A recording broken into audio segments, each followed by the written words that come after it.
The Rigby estate had stood, imposing yet serene, amidst the rolling hills of the English countryside for over 2 centuries. Its stone walls, cloaked in ivy, held the chill of the early spring air, while inside, the warmth of numerous fireplaces fought back the morning mist that clung to the vast gardens. On this particularly somber morning, the ancient oaks stood as silent witnesses to the arrival of the Rigby family, convened not for the customary summer gala, but for a gathering marked by the shadow of loss. Eleanor Rigby, the second eldest of the 4 siblings, drove through the wrought iron gates, her eyes briefly catching the reflection of the grand manor in the rearview mirror. It was a sight both familiar and daunting, evoking memories of laughter-filled evenings and whispered secrets in dimly lit corners. Today, however, the estate seemed to echo with a different tone, one of whispered grievances and unsettled scores. As she parked her car beside the fountain, whose cherubs had frolicked in its waters for generations, Eleanor's heart clenched. She hadn't been back since her father's funeral 2 months ago.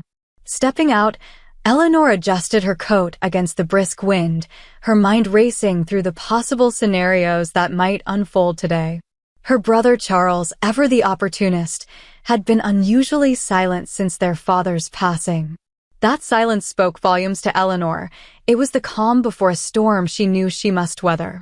Charles, on the other hand, stood at the east wing's bay window, overlooking the driveway. His stance was rigid, the morning light casting shadows over his sharp, calculating features. At 39, he had taken the mantle of the eldest son to heart, often overshadowing his siblings in both business and personal matters. Today was no different. He watched as each member of the family arrived, his mind plotting, weighing his words and actions like a gambler with a royal flush. Inside the manor, the rest of the family trickled in.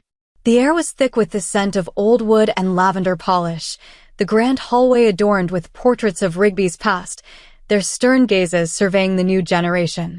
The housekeeper, Mrs. Collins, a stout woman who had served the family for over 3 decades, greeted each member with a somber nod. Her eyes, however, lingered longer on Eleanor, a silent exchange of solidarity. The siblings gathered in the drawing room, a majestic space dominated by a large stone fireplace. Antique furniture lined the walls, each piece a testament to the family's enduring legacy and accumulated wealth. The atmosphere was tense, each person acutely aware of the gravity that the reading of the will would bring. Whispers filled the room, a low murmur punctuated by the occasional clink of china as tea was served. Eleanor took a seat by the window, her gaze lost in the sprawling lawns where she and her siblings had played as children. The weight of her father's legacy was a heavy cloak around her shoulders, but she was determined to bear it with dignity. She knew the importance of today. It was not just about dividing wealth, but preserving what generations had built. As the clock chimed 10, the family lawyer, Mr. Gregory, entered the room. His presence signaled that the moment had arrived. Papers rustled as he prepared to read the will, the legal document that held the future of the Rigby family.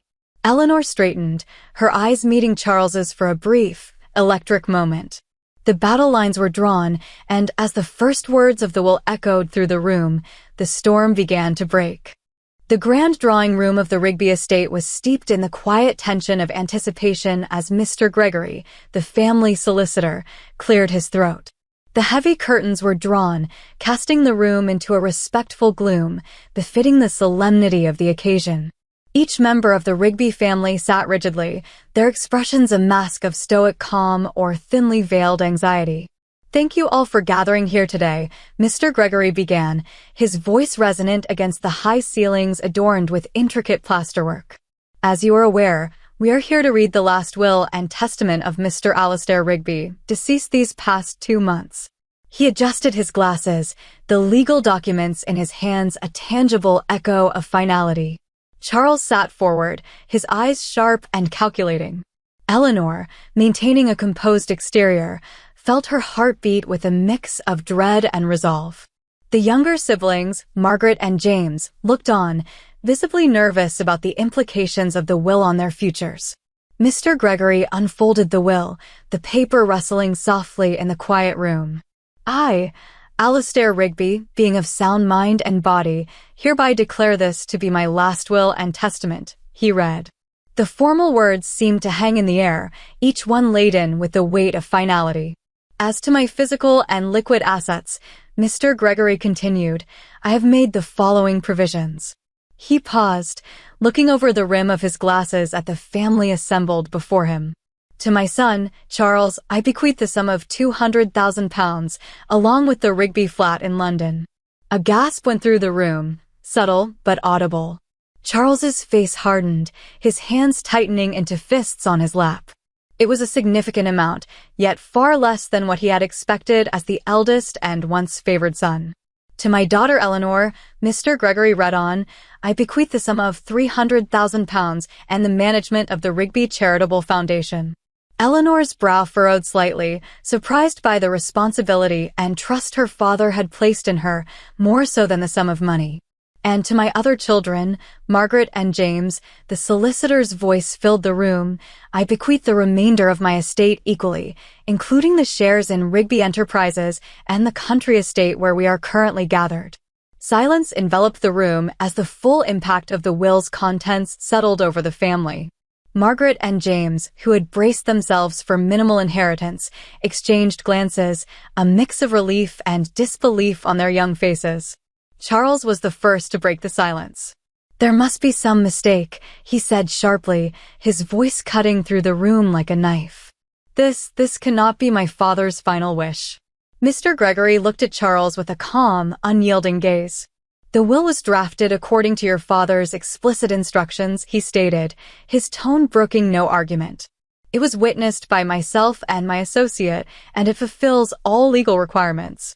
Eleanor watched her brother, understanding the storm of emotions raging through him, anger, disbelief, perhaps even a sense of betrayal.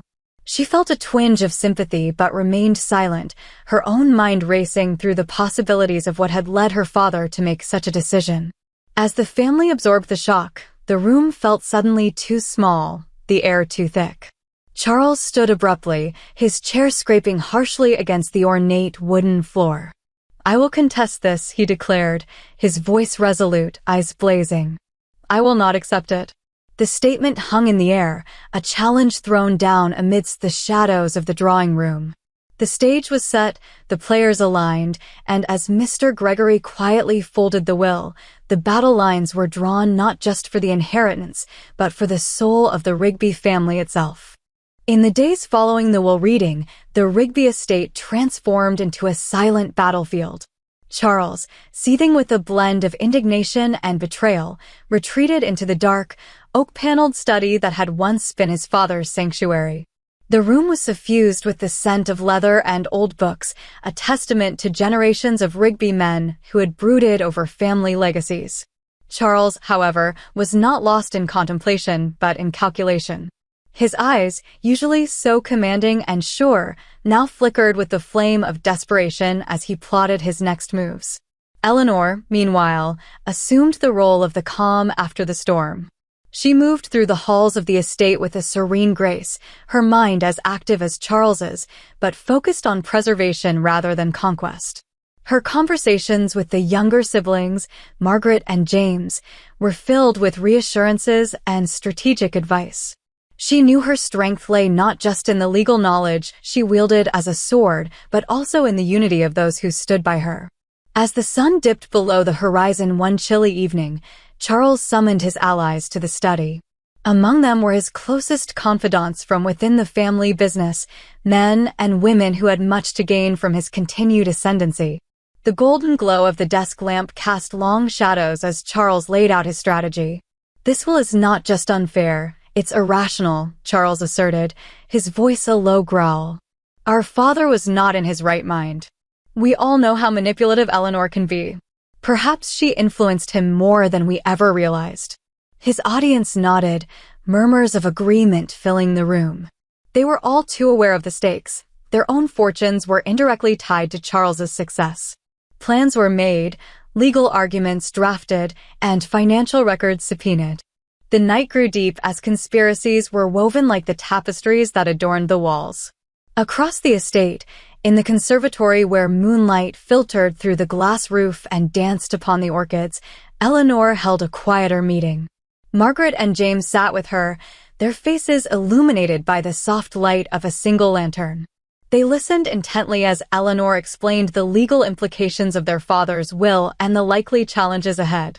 "We must stand together," Eleanor urged, her voice both gentle and firm. "Charles will fight dirty, but we have the law and Dad's wishes on our side. Remember, he made these decisions for a reason." Margaret, usually so reticent, spoke up, her voice shaky but determined. "I can't believe Charles would go this far. It's like he's a different person." Eleanor reached across the small table, taking her sister's hands in hers. "Grief and greed can change a person. We need to be prepared for everything." As the meeting disbanded, the siblings felt a renewed sense of purpose, fortified by Eleanor's resolve and clarity. They understood that the coming days would test their bonds as a family.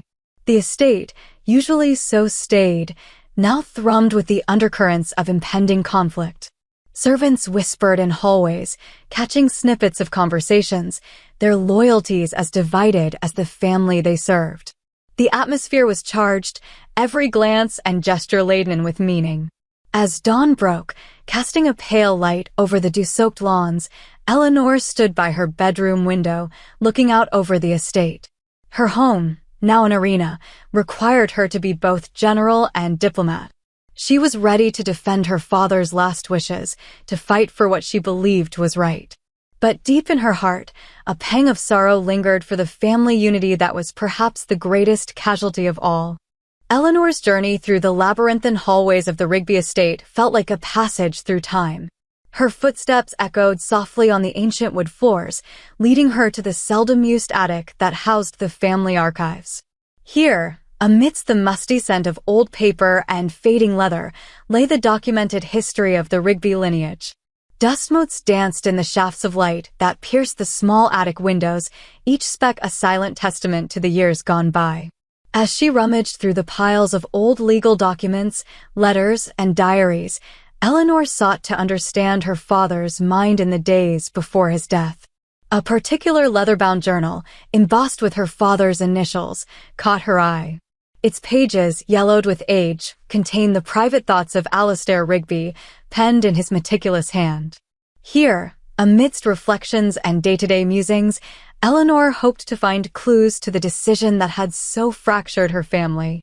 Flipping through the pages, Eleanor paused as a particular entry from several months before her father's passing caught her attention. It read, "Charles's latest venture worries me deeply. The risks he takes could endanger not just his own future, but that of the entire estate. I have spoken to him, pleaded with him, but my words fall on deaf ears. He is blinded by ambition, a trait I once admired but now fear." This insight into her father's concerns was a revelation. It painted a picture of a man torn between paternal affection and the stewardship of his ancestors' legacy. Eleanor felt a pang of empathy for her father, understanding now the burden of his decisions. Further into the journal, another entry detailed a quiet afternoon her father had spent with Margaret and James, observing their simplicity and genuine love for the land and its heritage. Margaret and James see this estate not as a means to an end, but as a part of their soul. Perhaps in them, the true spirit of the Rigbys will endure. They do not seek to expand, only to preserve. These words solidified Eleanor's resolve. Her father's intentions were clear. He had sought to protect the estate from the reckless ambitions of Charles by entrusting it to those who valued it most.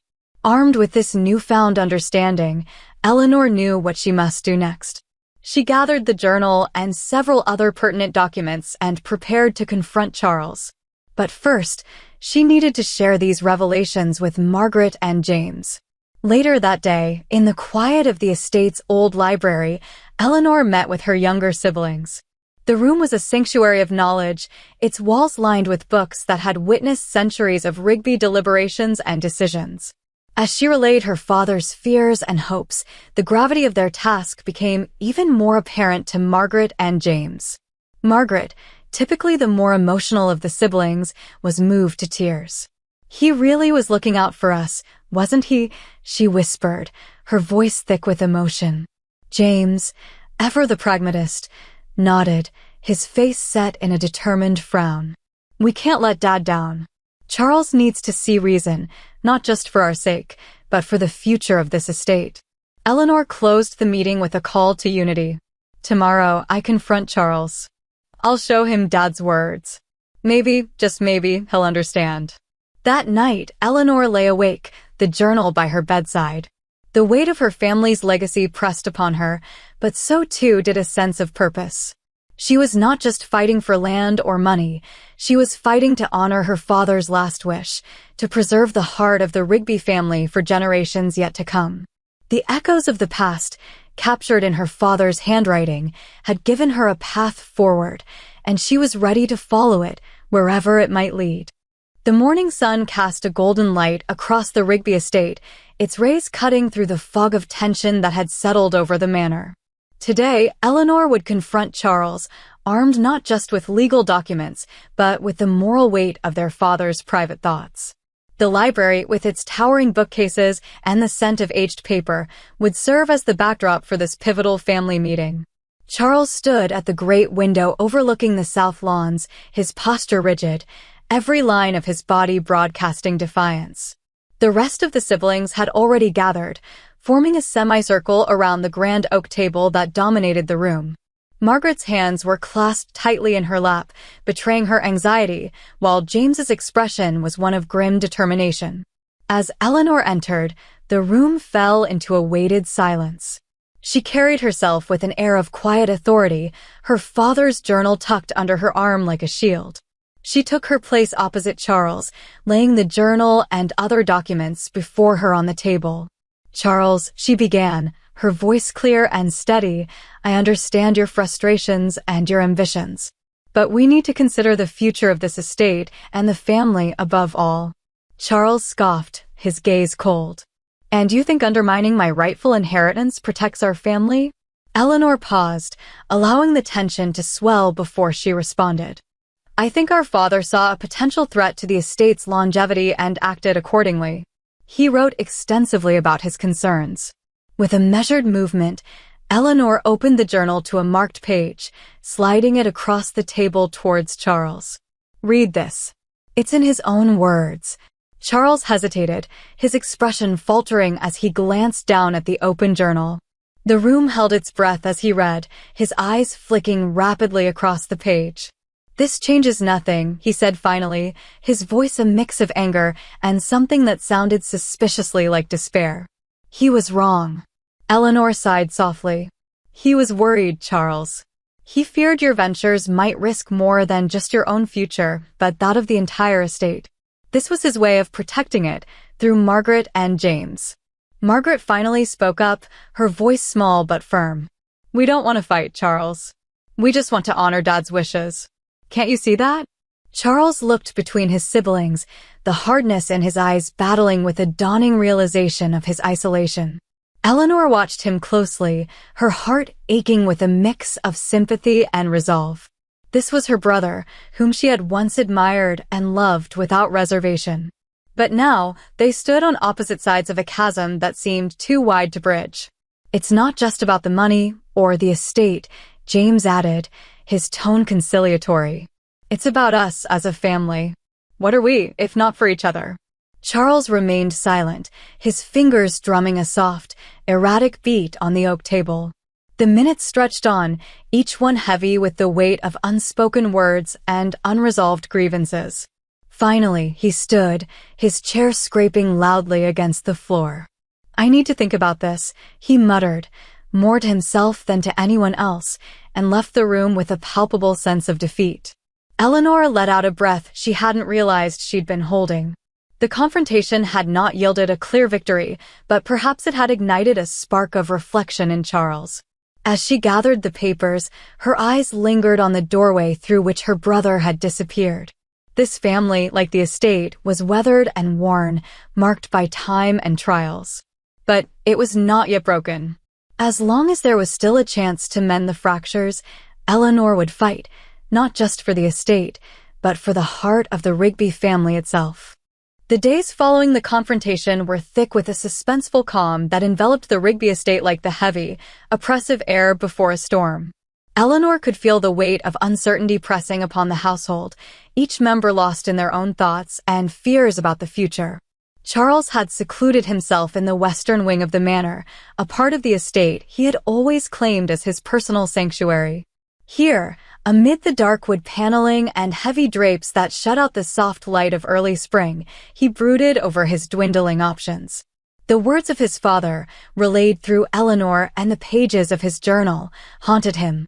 They echoed in the dim corridors of his mind, a relentless reminder of what he stood to lose. In contrast, the rest of the family found a fragile sense of unity in their shared purpose. Margaret and James, usually so reticent in matters of conflict, had taken to joining Eleanor in the library each morning to discuss strategies and scenarios, determined to uphold their father's wishes. Their meetings were marked by quiet intensity, each aware of the stakes at play. As Eleanor prepared for yet another day of uncertainty, she received an unexpected message from Charles requesting her presence in the garden pavilion, a neutral place, away from the oppressive atmosphere of the manor. Curious and cautiously hopeful, Eleanor agreed. The garden pavilion overlooked the east lawns, where the early blooms of daffodils and tulips were beginning to push through the cold earth. The beauty of the scene stood in stark contrast to the tension that awaited her. Charles was already there when she arrived, standing by the open windows, his figure silhouetted against the light. He turned as she approached, his expression unreadable. "Eleanor," he began, his voice more subdued than she had heard in days, "I've been doing a lot of thinking." Eleanor remained silent, giving him space to continue. "I've been stubborn," he admitted, his gaze drifting to the gardens outside. "And maybe I didn't want to see the truth of Father's concerns.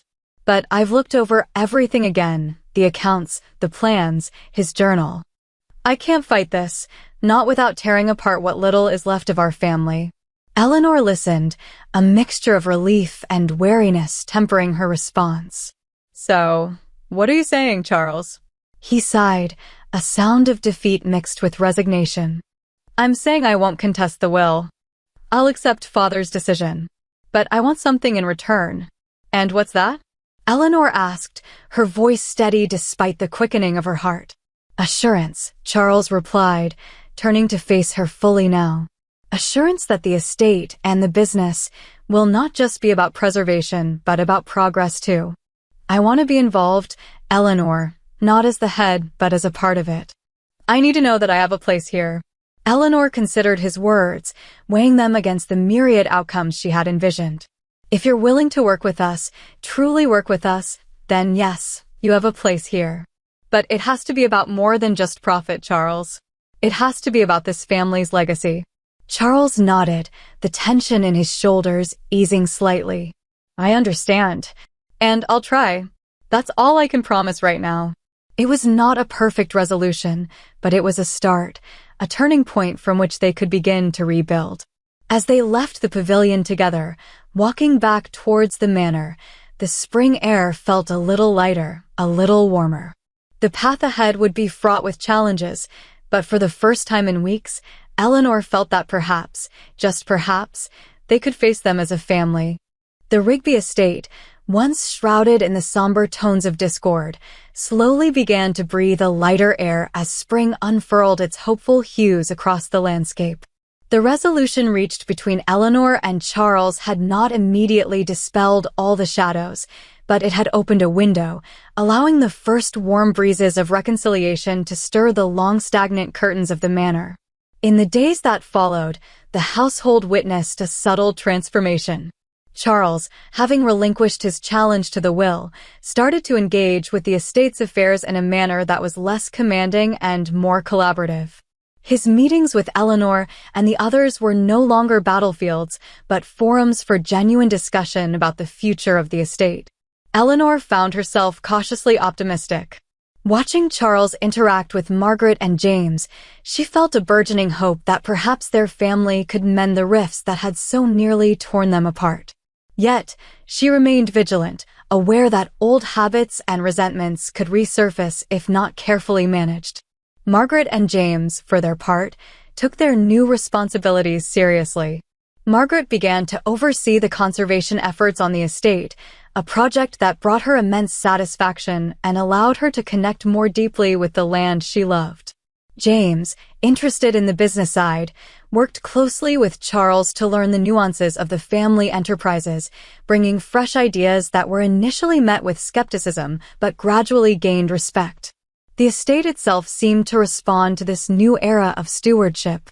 The gardens were lush and meticulously kept, the staff moved with a renewed sense of purpose, and even the ancient walls of the manor seemed to stand a bit prouder under the careful management of its heirs. As the season changed, the family decided to host a garden party, not just for themselves, but as a celebration for the entire staff and their families. It was a gesture of goodwill and gratitude, a symbol of the family's renewed commitment to each other and to those who helped maintain their legacy. The day of the party dawned clear and bright. The lawns were dotted with tables laden with food prepared by the kitchen staff, colorful bunting fluttered in the breeze, and laughter filled the air, a sound that had been all too rare in recent months. Eleanor watched as Charles helped set up chairs, joking with the groundskeepers, and she felt a warmth in her heart that had nothing to do with the sunshine. During the party, Eleanor took a moment to speak to the gathered guests, her family standing beside her. "Today is not just a celebration of the start of summer," she announced, her voice carrying over the crowd. "It's a celebration of all of us together. This estate, this family, depends on every single one of us working together, respecting each other, and moving forward together." The applause was heartfelt, and as it died down, Charles stepped forward. His glance at Eleanor was one of gratitude before he addressed the crowd. "I've learned a lot recently about humility and about family," he admitted. "I'm here to work with all of you, to learn from you, and to make sure that we all succeed." As the party continued into the evening, Eleanor found herself standing beside the old oak that overlooked the festivities. The tree's sturdy branches stretched wide, its leaves whispering in the gentle evening breeze. Like the tree, the Rigby family had deep roots and, she hoped, the resilience to withstand storms. The path ahead would undoubtedly hold challenges, but as Eleanor looked at her family, her home, and the people around them, she felt ready to meet whatever came their way. Together, they would write the next chapter of the Rigby legacy, one filled with cooperation, respect, and a newfound appreciation for each other. This, Eleanor realized, was not just a new dawn for the estate, but for each of them as part of this storied family.